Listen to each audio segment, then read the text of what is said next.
है मुख्यमंत्री भजनलाल शर्मा और डिप्टी सीएम दिया कुमारी की उपस्थिति में इंफ्रास्ट्रक्चर डेवलपमेंट के लिए दो बड़े बैंकों के साथ एमओयू साइन किया गया है। बैंक ऑफ बड़ौदा और बैंक ऑफ महाराष्ट्र से राजस्थान सरकार ने एमओयू साइन किया है। आपको बताते चलें कि दोनों बैंक जो हैं वो मिलकर इंफ्रास्ट्रक्चर डेवलपमेंट के लिए लगभग 30,000 करोड़ का निवेश करेंगे।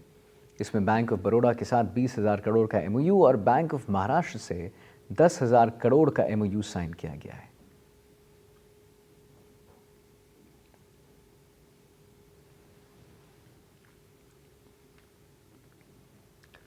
चीन में फैल रहे ह्यूमन मेटान्यूमोवायरस संक्रमण की भारत में दस्तक हो चुकी है। केंद्रीय स्वास्थ्य मंत्रालय ने कहा है कि भारतीय आयुर्विज्ञान अनुसंधान परिषद ने कर्नाटक में 2 बच्चों में HMPV संक्रमण पाया है। वहीं एक बच्चे को गुजरात के अहमदाबाद से संक्रमित पाया गया है। केस मिलने के बाद कर्नाटक के स्वास्थ्य मंत्री ने आपात बैठक बुलाई है। चीन में इन दिनों ह्यूमन मेटान्यूमोवायरस का प्रकोप देखने को मिल रहा है। वायरस से बड़ी संख्या में लोगों की जान भी जा रही है, ये भी खबर सामने आई। इसे लेकर भारत में भी स्वास्थ्य मंत्रालय ने कड़ी निगरानी शुरू कर दी है। कई जगहों पर और कई राज्यों में एडवाइजरी भी जारी कर दी गई है तथा उन्हें अलर्ट भी जारी उनमें रखा गया है। इसके साथ ही भारत में HMPV वायरस के 2 केस सामने आए हैं। मंत्रालय ने कहा है कि बेंगलुरु के अस्पताल में 3 महीने की एक बच्ची को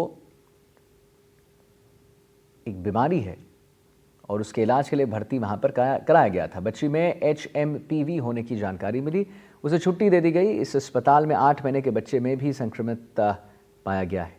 उसका 3 जनवरी 2025 को नमूना लिया गया था। बच्चे की हालात भी ठीक है। दोनों संक्रमित बच्चों और उनके परिजनों का कोई भी अंतर्राष्ट्रीय यात्रा का इतिहास नहीं रहा है।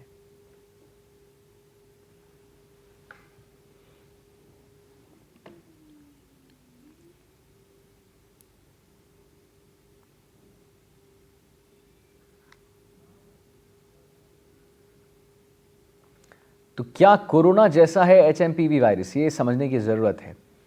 तो दोनों के लक्षण लगभग एक जैसे होते हैं। दोनों सभी उम्र के लोगों को संक्रमित करते हैं। दोनों संक्रमित व्यक्ति से फैल सकते हैं, यानी कि कम्युनिकेबल डिजीज़ में आते हैं। कम्युनिकेबल वायरसेस हैं ये। हाथ से छूने और किसी चीज़ की सतह से भी फैलते हैं ये वायरस।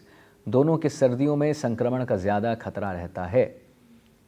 तो HMPV फ्लू जैसे लक्षण का कारण बनता है। वायरस आमतौर पर ऊपरी श्वसन तंत्र को प्रभावित करता है। कभी कभी श्वसन तंत्र के निचले हिस्से में भी संक्रमण फैलाता है।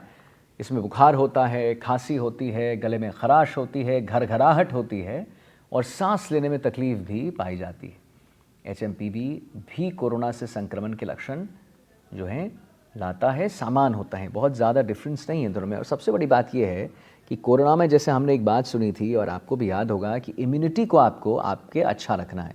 तो अगर आपकी इम्यूनिटी ठीक है तो आप ठीक हैं।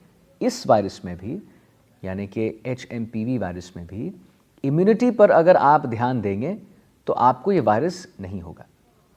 ये उन लोग को होता है जिनकी इम्यूनिटी कम होती है, जैसे कि बच्चों को हो गया, बड़े बुजुर्ग को हो गया।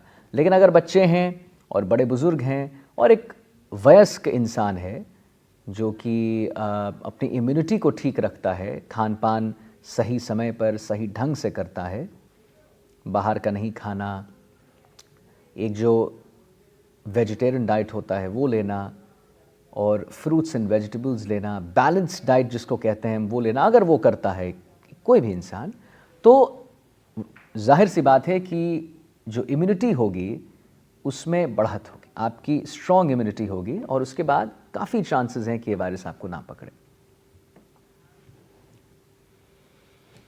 और जयपुर